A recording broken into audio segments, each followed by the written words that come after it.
Јазикот е најважно обележје на еден народ. Пренесуван од колено на колено, тој се менува, развива, еволуира и прилагодува, за да стане единствен белег на различни заедници.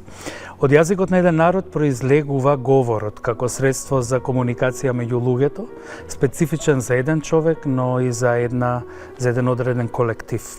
Од јазикот потекнува и пишаниот збор. Книжевниот облик на зборот е сведок за постоењето на едно време, на битот на еден народ и неговите добри и лоши нафаки, сето тоа преточено во речта на авторот, кој не пренесува во светот на уметноста на зборот. Да се биде жена автор е нешто што не е воопшто лесно во светот на мажите, во една професија во која долго жената била неприфатена. Желбата и храброста, смелоста и истрајноста да се подигне гласот и да се биде рамноправен во една професија е за жал ексклузивитет и привилегија на малку жени, како кај нас, така и во светот. Вечерва со нас една од тие жени, Весна Мојсова-Чепишевска. Весна, добре дојде во Трафика. Добро ве најдов во Трафика. Ми се допаѓа многу насловот. Многу.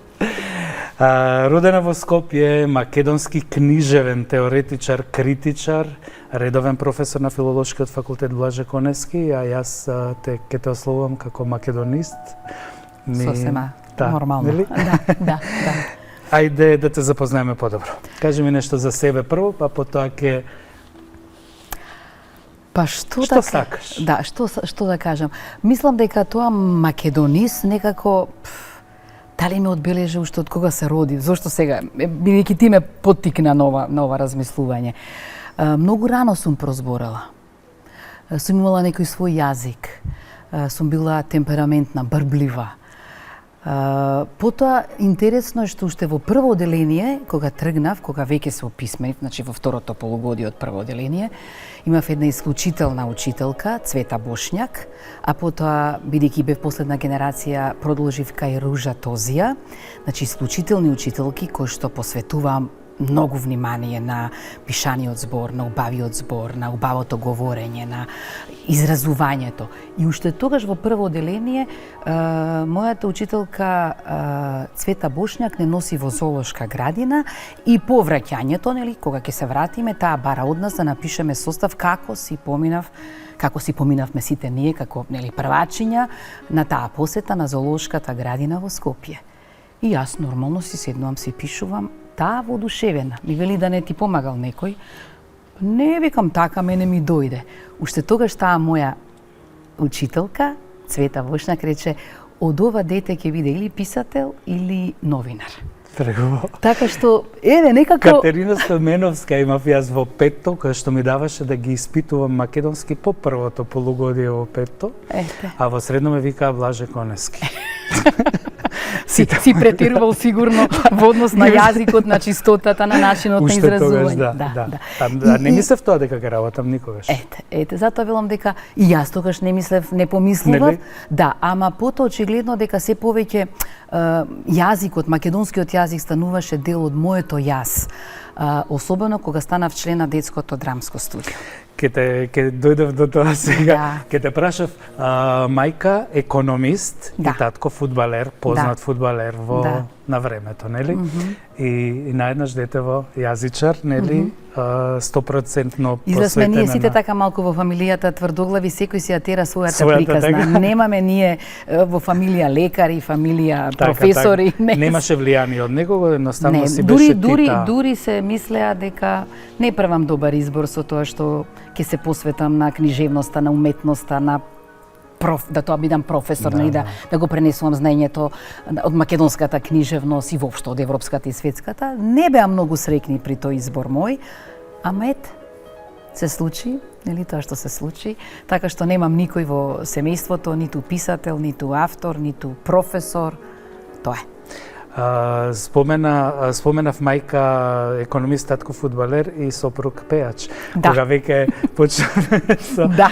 Стево Чепишевски, Да. го поздравуваме секако. Секако, да. Е еден од нашите најдобри вокали што постојат во Македонија, според мене. Така. Нели? И имаш 2 деца и веќе и внуци. Така е. Ваква млада, Па добро, имам керка 38 години, таа има две своји девојчиња, керки или на 10, Дарија 8 и секако Гораст кој што има 32 години и има веќе синче, Оливер, тоа ни е најмалото во семејството. Гораст мислам дека не беше роден кога се запознавме.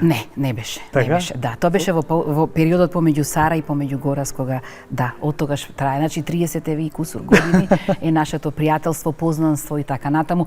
Не се дружиме интензивно, но секогаш кога ќе се видиме, љубовта е таа, нели? Да, има една убава релација, една потреба да си кажеме, да се препознаеме и така и да продолжиме, нели, разговорот кога завршил тогаш пред некој период да продолжи еве како сега, после извесен период повторно како да не престанал никогаш. Баш така. Професијата што имаш е нешто што мора да се сака. Знам бидејќи сум професор, не е работа, не е одам на работа, туку е вокација. Така. Што значи за тебе кога ќе застанеш пред студентите, кога ќе се обидеш да им го пренесеш и каков е приемот кај нив и каква е разликата на она што бевме ние студенти, ти кога беше студент? Така. Јас мора да кажам дека секогаш кога ќе застанам, значи на 1 октомври почнува академската година и кога ќе застанам, тоа за мене е сцена некако. Мислам сценично мене ми е. Кога ќе застанам, сите проблеми, сите работи што не ми се допаѓале во претходниот период или што сум дури понекогаш ми извадиле од тактот некој се заборава во тој момент.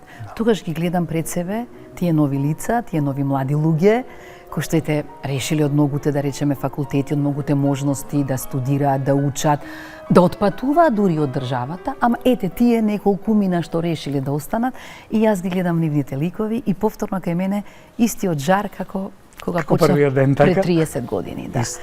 И тоа мислам дека само тој што си ја сака. Значи за мене ова е една професија која што редовно не регенерира, не подмладува. И не можеме да остареме никогаш, затоа што со секоја нова сме како Дракули сме, како се обновуваме со секоја нова. Затоа што тие ни даваат добар дел од нивната енергија, од нивните размислувања, од нивниот начин на живот, затоа што не бил ова што го спомена и ти, не бил и студентскиот живот пред 30-40 години и сега овој што е.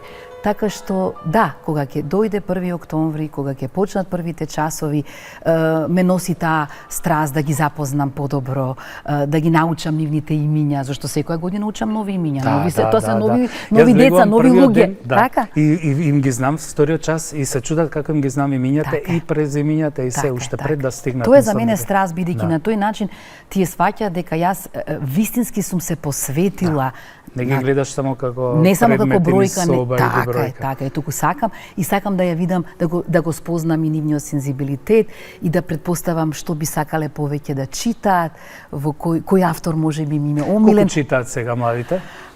Па се поретко, помалку, мора да бидеме искрени, меѓутоа се уште има студенти, морам да кажам, кои што затоа што кога често ме прашуваат, нели, колку студенти запишавте, колку е тоа. Јас само секогаш сум кажала, не е тоа битно колку запишавме. Колку од нив се посветени. И колку навистина сакаат да студираат. Сакаат да студираат јазик, сакаат да студираат книжевност, сакаат да студираат култура, да бидат дел од оваа македонска култура.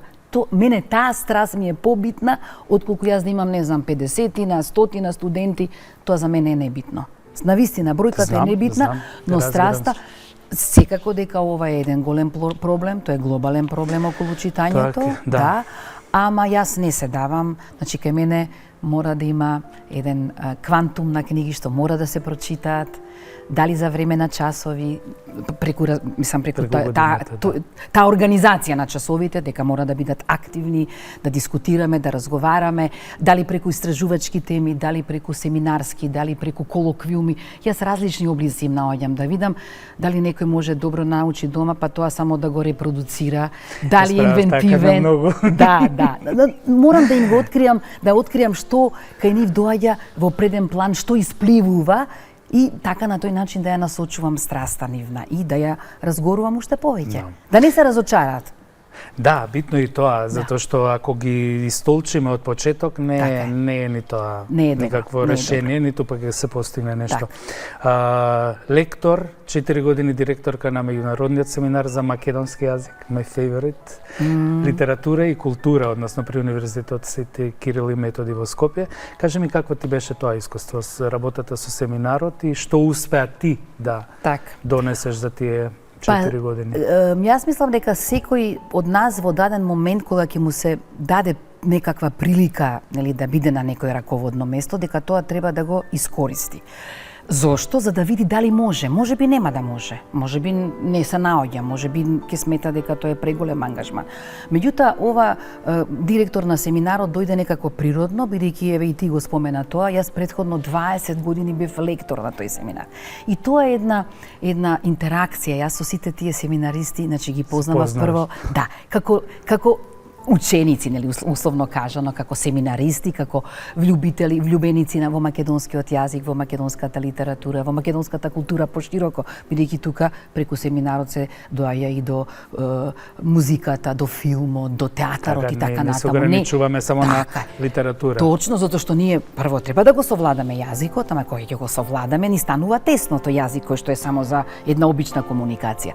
Така што, иначе, ја имав еден убав, да речеме, една убава подготовка, знаев што е семинарот, знаев што се летните школи, знаев што се лекторатите и знаев што сакам да сменам, во кој правец, нели, да се движи таа летна школа.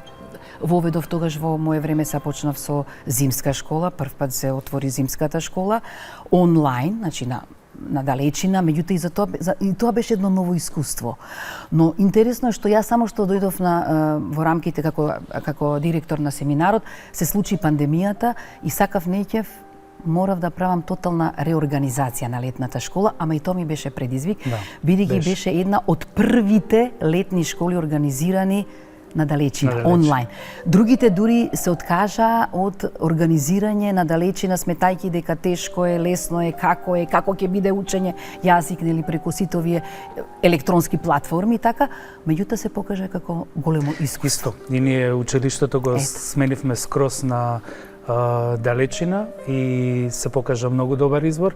Зошто? Затоа што така им помогна луѓето да не бидат само во пандемијата и само да се мисли на пандемијата, туку животот некако продолжи на... Така. И таа летна школа навистина беше предизвик, бидејќи само што бев стапната, а мораше сето тоа да се реорганизира, да правиш и некои настани онлайн и некои други поинакви средби, да не бидат само часовите лекторски, нели, само од 9 до 12, бидејќи кога доаѓаат на летна школа, тие се 14, 15, 20 дена колку трае таа школа, се тука и се дружат, зборуваат многу поинтензивно. Така што ете, таа зимска школа беше нова во рамките на тоа на тој мој мандат од 4 години како директор на семинарот се случи 50-та меѓународна научна конференција, еден исклучителен јубилеј, 50 години наука, македонистика, јазична, книжевна култура. Ретко кој тоа, сакам да кажам, од таа 67-ма, нели, 50-ти на години, секоја година да организираш научна конференција, да осмислуваш теми, да ги организираш по секции, под секции и така натаму. Така што и тоа беше еден предизвик. Се надевам дека оставив некоја добра подлога за тој семинар и за таа летна школа и секако и за напиша и зимската. книга за тоа, нели? Имаш единствен учебник кај нас за учење македонска литература и култура, и култура. Везилка. Па да, тоа ми беше предизвик, затоа што долго време веќе работев како лектор, го чувствував сенсот, значи сакав да видам, знаев што нив им треба. Затоа што таа, да речеме, тој учебник почнува од таму некаде во 19-тиот век, кога се појавуваат одредени култни имиња врзани со македонската природба, како Цепенков, како Шапкарев, како Ѓорѓи Апулески, како Прличев, како Константин Миладинов и така, како еден мал влез во она што потоа ќе биде, што ќе го обележи 20-тиот век, мислам 20-тиот век на македонската литература, но и секако особено македонската литература по кодификацијата по 45-та, кон тоа приклонив и еден убав, сметам дека една убава читанка, избор на некакви текстови. Ја имам дома, имам. Затоа велам дека, ми беше драго што колегата Геразов потоа успеа да направи и аудио версија. Да, има и аудио верзија, точно прочитав тоа, ама не знам дали имам дома, ама имам книгата. Аудио верзијата, ама може да се најде на страницата на семинарот на УКИМ и тоа е добро на мислам дека од таму и ја симнав јас везилка, нели може да се симна. Така, може да се симна и како печатена, како книга, но и како аудио, да слуша некој, нема време, меѓутоа слуша некој расказ и некоја песна, читанката може да му биде предизвик да слушне некој за некој автор и секако првиот дел кој што е класично, учебник, кој што го гледа, кој што се обидува да го покаже тој развој и на македонската литература, ама и на македонската култура, се до последните там, бидејќи тоа излезе 2022, значи до првата половина на овој 21 век. Имаме што да покажеме таму, да, дефинитивно. Член си на друштво и на писателите на Македонија и беше едно време и член на председателството во суштина. Да. Се уште си со тоа? Член сум, меѓутоа и тоа се тие времени функции, некои треба да доаѓаат различни имиња, различни луѓе да се пробаат што може да направи, бидејќи тоа председателство функционира како едно тело, сериозно тело кој што треба да дава предлози, да ги следи сите работи, да се грижи за сите јубилеи. Да се грижи за сите јубилеи поврзани со македонските писатели, со македонската литература, со почетоците на таа македонска литература и во тој период кога бев, да речеме 4-5 години, ужива во таа работа, но мислам дека потоа секогаш треба да човек да најде некој друг предизвик, не треба да останува предолго на едно исто. Имаш премногу публикации, видов дека трудови и неколку книги. Имаш некоја што од каде црпиш инспирација и дали имаш некоја што, бидејќи тоа не ти е единствената окупација во текот на денот, нели? Професор, мајка, сопруга, баба, не знам. На поубаво ке звучи за тебе. Има многу работи што треба да ги направиш, нели? И сега треба и ова. Па, книгите се најчесто се врзуваат со мојот научен ангажман, затоа што покрај тоа што јас сум професор на Филолошкиот факултет Блаже Коневски, што сум задолжена или одговорна да ја пренесувам на новите генерации македонската книжевност, македонската литература и култура. Всушност јас учествувам и на многу научни конференции. Оваа година ми престојат неколку, така, и јас со радост си ги прифаќам. Тоа се текстови тоа се конференции за кои што јас истражувам, пишувам, например, за за меѓународниот славистички конгрес во Париз од 24 август до 30 август. Во тој интервал се случува, се ангажирав да напишам некој текст. Потоа оваа година планирам да учествувам на еден голем конгрес посветен на Андрич во Мадрид, во твојот во твојата матична земја. Така е. И тоа ме интересираше, за мене беше нешто ново, бидејќи го истражував релацијата Андрич и Гоја. Што убаво. Да, има тој два есеја, едниот се вика само Гоја, а другиот е разговор со Гоја, како замислен, бидејќи тој бил дипломат во еден период од својот живот во Мадрид. И тој престој, нормално се воодушевил од сликите на Гоја, од неговиот живот, бидејќи, знаеш, писателите од се си прават приказни. Малку ќе дофилуваат, ќе дообликуваат и така натаму. Така што, од таму тие мои конференции, некако ги собирам тие текстови, ги подредувам, тематски ги средувам и потоа излегуваат сите тие книги. Ама сепак, можеби, најдрага ми оваа последната, која што излезе, час по незадолжителна лектира, бидејќи работев на неа малку подолго, неколку години, почна од времето на пандемијата, значи пак мора да кажеме, кога, да речеме, горе-долу сите некако се затворивме сами во себе и во своите домови, во своите виртуелни училници, виртуелни и така натаму. И тогаш почнав да интензивно да ги читам македонските романи, но што беше за мене предизвик, не само да напишам критика, осврт за тој роман. Тие беа романи од 2019-та, 20-та до 24-та, во тој интервал беа сите овие критики, овие романи прочитани и потоа критички осврти напишани за тие романи. Не само да ги напишам, туку потоа да ги објавам. И што најинтересно, секогаш ги врзував со тоа која музика ја слушам додека го читам тој роман. Кој филм го гледав или сум го гледала или ќе го гледам врзано со тој роман. И што е најинтересно, што најголем дел од тие мои осврти и мои читања потоа се покажа, односно на некој начин како да им беа еден вид на влез на тие романи, бидејќи тие романи добија и престижни награди македонски, дали роман на годината, дали Рациново признание, дали награда Стале Попов, што мене особено, или беа во некој топ, па дури меѓународни награди. Интерна од тебе. Па може би некоја добра, така, некоја добра енергија. Што е 12 жени гласови? Тоа е антологија. Многу ме интересираше женскиот глас и се обидов да истражам на полето на јужнословенската литература, така ми тргна некако, а потоа малку некако го проширив и најдов 12 авторки. И се допишував, сапи во контакт со нив, сакав да ми дадат дали некои фрагменти од своето творештво, дали некои раскази, дали некоја... Значи, велам, беше многу интензивно, меѓутоа она што мене најмногу нели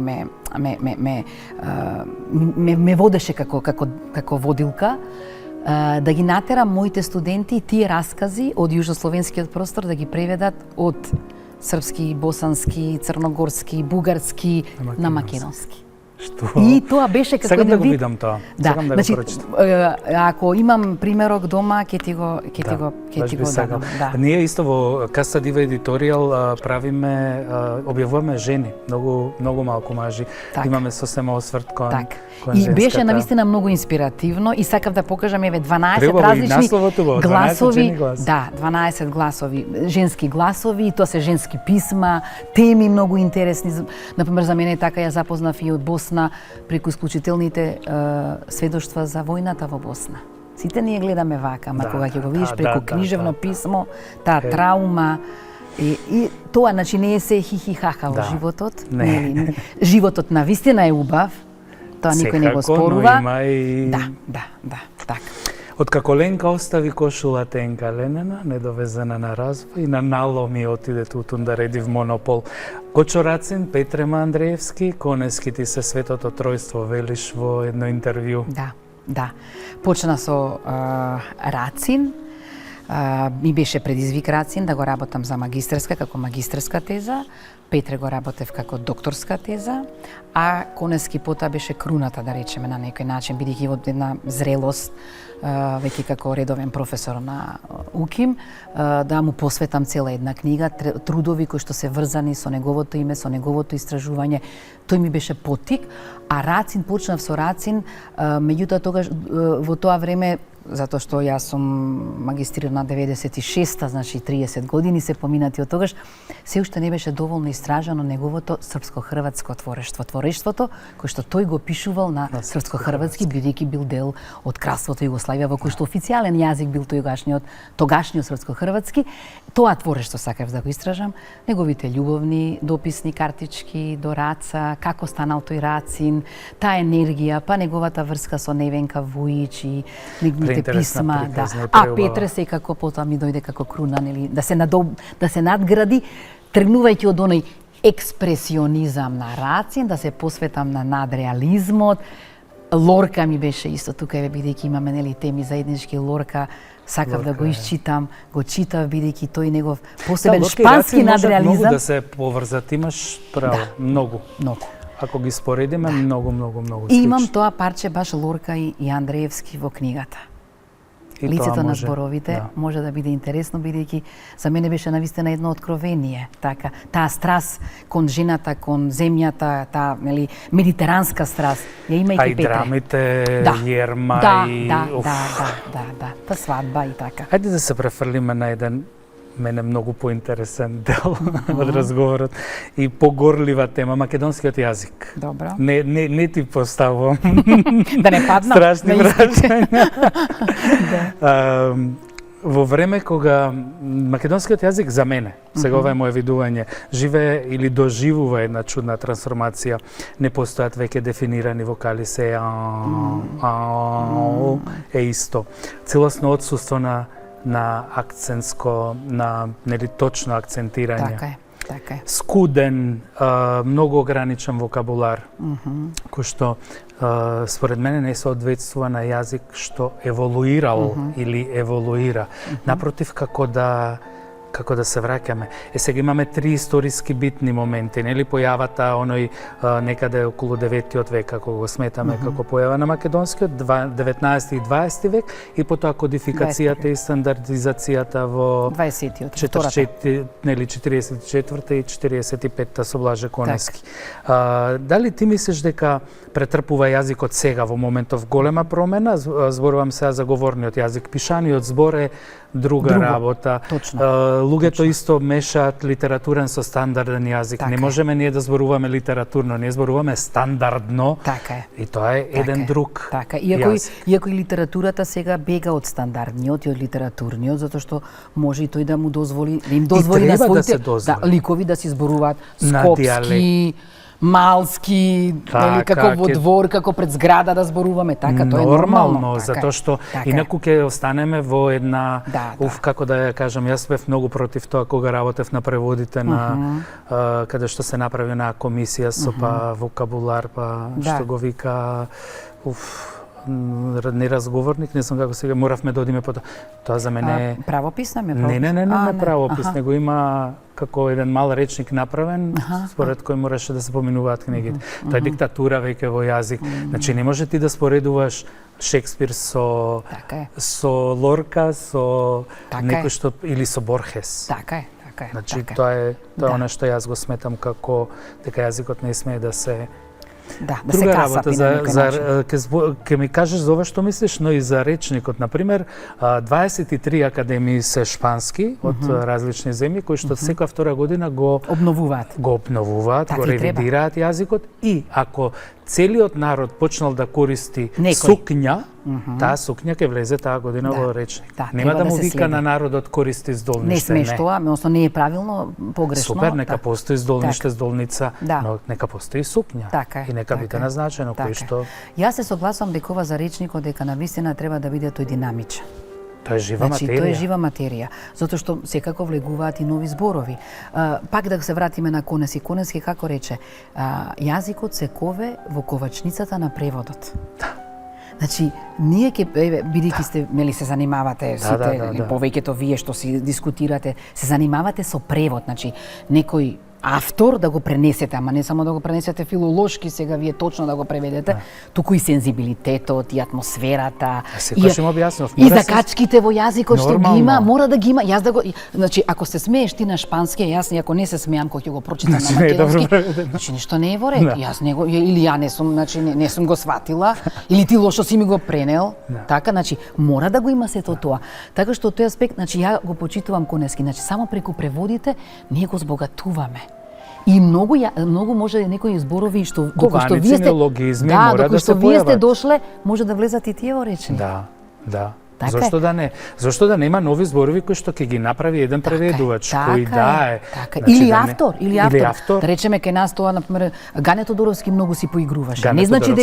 Не значи дека сите зборови кои што тој ги употреби во својата поезија и во кои што ги направи, да речеме, дека треба да се земат. Да, дека треба и дека ќе се одомакинат. Не, ама можеби некој од тие стотина ќе влезат и во секојдневниот говор. Тоа, например, доказ и со шоповата небиднина. Немавме ние пред шоповата небиднина. Таков збор не постоеше, ама сега сите гледам и во секојдневниот говор си го употребуваат. Небиднина е убав збор, и мене ми се допаѓа. Затоа велам, значи, треба да се гледа и така. Како што шпански, например, кога преведувам, има ланада и ништото. Кај нас ништото не се членува, ама некогаш е убаво да го може да го употребиш во некој контекст и ништото да беше. Затоа што ние имаме марето, валето и се, ќе дојдам сега на дијалектите, 27 дијалекти имаме што се класифицираат кодифицирани како дијалекти, за мене е едно од најголемите богатства на нашиот јазик. Така е, така е. Јас со секој мој ученик зборувам на неговиот дијалект колку можам. И сметам дека секој треба да го сочува, освен на јавни функции и секако. Нели? И професори, и професори, наставници, тие што се предавачи, што треба да му кажат на ученикот како да зборува, не може да зборува дијалектно, не може да зборува на својот јазик, а надвор од училницата, дома. Тука зборувам и за скопскиот, значи зборувам затоа што на луѓето кога ми кажат, ама не викам, јас не зборувам за струмички кавадаречки, зборувам за кој било говор што излегува од стандардниот.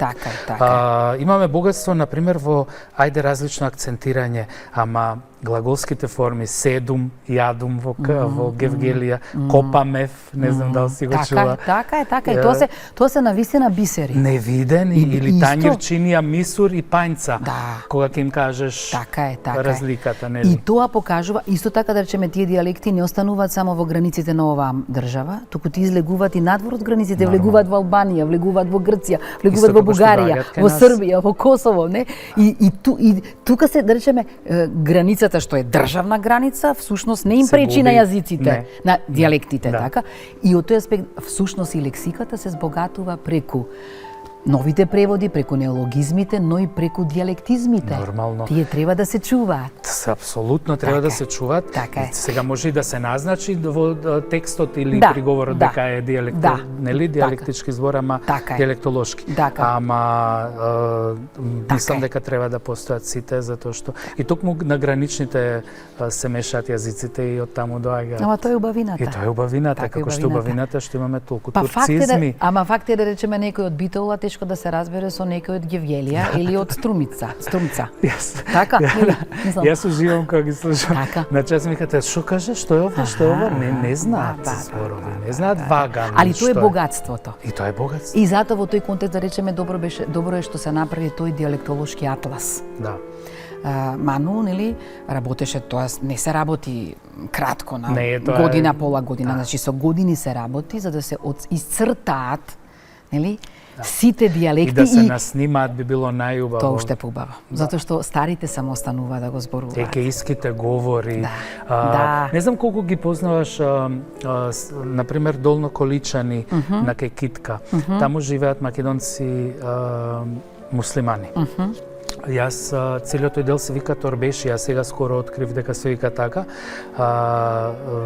Јас чув на клиника една жена која што зборуваше идеален, совршен македонски. Викам, од каде сте? И ми вика, од тука. И зошто? Викам, затоа што чув преубав говор. Го конзервирале. Невидено. Си го заштитиле. Го заштитиле. Совршен. Да. Или горанските говори кои што за мене исто се фасцинираат. И порека исто што се. Тие се навистина конзервирани, остануваат тука некаде околу 19-тиот, почетокот на 20-тиот век. И тоа е исто дека треба да се врати таа теренска работа. Значи теренската работа што значи? Како порано што деле со диктафон. Сега можеш на мобилен да го снимиш, смислам. Толку е техниката отиде на напред, нели така? Значи да се снимаат, затоа што јас се плашам дека сепак тоа нема во догледно време, можеби не во нашето време во кој што нели би останале ке сме живи, али ќе го снема бидејќи нели се помалку се зборува, се помалку се користат и јазици. Децата не ни разбираат зборови кои што излегуваат од нивниот. Затоа реков колку оваа промена што го трпи јазикот е буквално ограничена на региони, на многу мали региони. Па е, затоа што имаме, например, кај нас дијалект едно село, веќе другото има некои други особености. Ма веќе кај нас по населби може да се забележи во Скопје. Имаме Кирил Печиновиќ, Јоаким Крчовски, Пулевски, сите ги спомена, Блаже Конески. Ке се појави ли нешто ново во следниве години што ќе направи некој? Па не сум, да речеме, личност која што таргетира некако, односно цели кон нешто, дека мора ова да се направи, понекогаш, затоа што се работи за книжевност, треба како вели пилето да ти пропе. Да ти запее, нели? Да ти запее. Ама ти доаѓа некојаш, нели викаш како би направила, како би сменила. Да ти заигра, да го оствариш. Секако дека поради обврските на факултет, затоа што имам настава, нормално сите тие студенти да ги следиш, колоквиуми, испитна сесија, еве сега ќе дојде период на дипломски привршуваат, завршуваат четврта ако се некој. Не можеш да го имаш целото време за ова, нели, да го се она што сакам да речеме, што ми се врти во глава, например. Во последниве години посебно се посветив и на книжевноста за деца. Некако така си велам, зашто можеби немам време, немам доволно време. Видов дека книжевно за деца, да, зошто те привлече тоа? Па тогаш кога е интересно да, во сушта. тогаш кога да речеме ја добив како задача на катедрата за така, македонска литература и култура, да. Ми ја дадоа бидејќи веќе претходните колеши кои што предаваа беа заминати и едноставно, нели, како задача. Тогаш бев скептична, ама сега не би ја дала за ништо, така, не би тој предмет, да.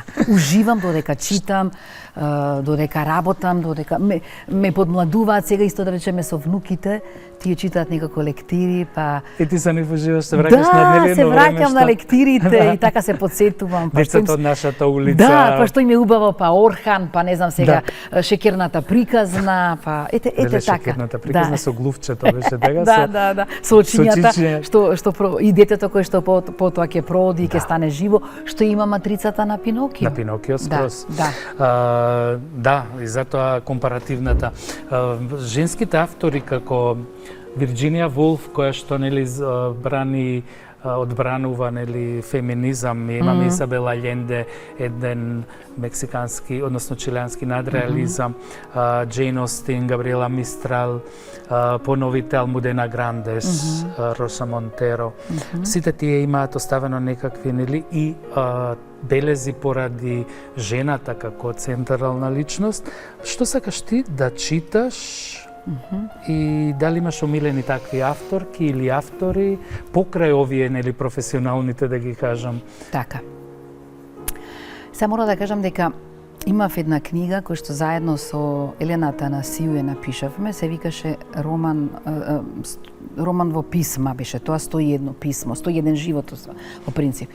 Зошто сега ова го споменам? Бидејќи тогаш многу повеќе некако се допишувавме, таа живееше во Америка, сега веќе не, сега е во Европа, вратена е во Полска, а јас одовде. Зошто го кажам? Бидејќи таа беше експерт за латиноамериканската литература и особено за жените. И така во тие некои незини писма ме упатуваше, ми кажуваше, покрај да речеме за мексиканската, чилианската, зашто шпанскиот незин е јазик, како не овие што се нели Бразил и така натаму, нели под португалско така. Да, тоа влијание. И тогаш така многу дискутиравме за македонки авторки, латиноамериканки авторки, нели сакам да кажам. Меѓутоа, еве, искрено не можам да најдам вистинско време да можам да си се посветам, еве и дури во летово. И да откриеш што се би сакала, нели? И што сакам да прочитам и кој се сум една... прочитала или не сум прочитала. Од Роса Монтеро. Мој превод е една од, за мене, една од поубавите книги. Браво. Ми се допаѓа и Корицата. Да, Корицата, тоа јас ја направив. Многу. Целата идеја е преломот и се на книгата е мое дело. Многу, значи, многу бава. се. И затоа, еве, например, многу сакам, значи, затоа што вели дека има една посебна страст, таа латиноамериканска женска. Многу. Да. И таа ми зборуваше за траумата, за многу работи, сакам да кажам. Ете, ова би било навистина со радост, затоа што еве и летовска сега, нели, во еве ова лето, значи. Ова ќе ти треба, не знам, 2 дена да седнам, да влезам, да. Ама велам, еве ова лето од 2025 повторно имав некои обврски од типот, нели, да жирирам за Оливера Николова награда, да жирирам за Антево Перо награда, тоа мора да се исчита. И едноставно очите болат, сакаш да бидеш. Ние Каста Дива направивме еден омаш на Оливера Николова многу брзо по смртта. Да. Ете, таа е, например, за мене навистина мајка. Да, е одбележува, да речеме, затоа многу мина, нели, кажува, таа е мојата книжевна мајка и навистина е книжевна мајка за тоа женско авторство во македонската литература. Само да ти кажам дека времето ни одлетува и јас имав уште многу работи што сакав да те прашам, ама на пример ќе те прашам дали имаш омилено место во нашиот град? Каде се чувствуваш? Најбава? И во Македонија, да. Во Македонија нема каде не се чувствувам убаво. Искрено, морам да кажам. Секој ќоше не е убаво. Да, а секако најмногу си го сакам Маврово и нашата викендичка во Маврово, бидејќи има еден магичен балкон, јас си го викам, магичниот балкон, од кој што се гледаат терените, се гледа Леоново, Никифорово, целото езеро од крај до крај. Да речеме, тоа ми е најмагичното. Скопје, со сите своји слабости, многу го сакам. Значи, дури е, дека го сакам, да, дури она кога ќе кажеш, нели, го сакаш некого, нели, може да ти каже ваков е онако, сите мани му ги знам. Ама јас си го сакам. Јас си го сакам, јас сакам еве да патувам, ама кога ќе си дојдам, убаво ми е ова без Скопје, убаво ми, си имам такви некои качења, сега многу повеќе тука некаде околу моето живење. Значи како качења, како кафулиња, како места во кои што играат децата, паркови, училишни дворови, градинка, некако што ме движи. Не знам, секаде ми е убаво. Јас Уште живеете тука некаде кај Скопјанка? Да, таму сме кај Скопјанка. Јас сакам и Старата чаршија. Старата чаршија е многу ја сакам за Старата чаршија, ми е архаична, многу убаво се мислам дека калдрмата ја сакам. Тој дел, да, поради еден од деловите поради кои се решив да учам турски беше тоа како изгледа Старата чаршија. Апропо ова турски, треба исто така многу да ги пазиме и турцизмите. Ги споменав, значи турцизмите мора да останат затоа што се многу големо обележи. Колоритност и колоритност на јазикот. Јас кога ќе си кажам кејф ми е, не ми е исто кога кажам ама драго ми е, ама убаво ми е, нели, мислам. Или иштав ми. Ама не може тоа, значи да. Не може со ништо да. Од друга страна турците ми имаат кажано колеги, турколози кои што велат дека треба да ви заблагодариме вам на македонците што успеавте да ни зачувате доста турски зборови, ама во она значење кој што било пред цел век. Да. Затоа што ние сме се раздвоиле, затоа што се направиле нови држави. Останало тоа што било на почетокот на 20-тиот век. Ама и турскиот јазик, како и македонскиот, прочем, еволуира, ги изгубил. Да, ги изгубил, еве ти бидејќи се занимаваш со тоа, ги изгубил примарните значења, она што кај нас значи да речеме, кај нив има некоја слично, ама не е тоа истото. Ама не е исто. Не е истото. Точно, стално велам на турски ова е малку поинако или е скроз сменето. Турците на пример биле многу мудри за да го направат современиот турски јазик, ги зеле персискиот, старотурскиот и турскиот и направиле јазик. Не рекле сега ние ова ќе го фрлиме, ова ќе го фрлиме од некакви дали фрустрации или нешто и ќе го ќе направиме еден убав. Ама мислам дека еве кај тебе страста можеби за шпанскиот, турскиот, тоа е пак некаква медитеранска. Скроз. И Македонија, да, тоа велам, значи тој Медитеран. И арапскиот не го спомнав, извини, тоа е ставен. Весна, би зборувал уште 2 часа сигурно со тебе. Ти благодарам многу за учество. И јас ти благодарам. Мора да кажам дека многу уживав. Најбитно е дека уживав затоа што бака ми помина времето. И ете не мисла, дури не очекував дека сме дошле во границите на времето што е одвоено за ова твоја емисија и нека продолжи Трафика. Трафика има многу значење. Фала ти многу. Ја видовте и слушнавте Весна Мојсова Чепишевска, рековме книжевен теоретичар, критичар, писателка, професорка, македонист. А јас ќе ви порачам да го негуваме македонскиот јазик и да му го вратиме сиот оној раскош на чистиот и култивиран израз. И до следната Трафика ви посакувам да имате убави денови. Довидување.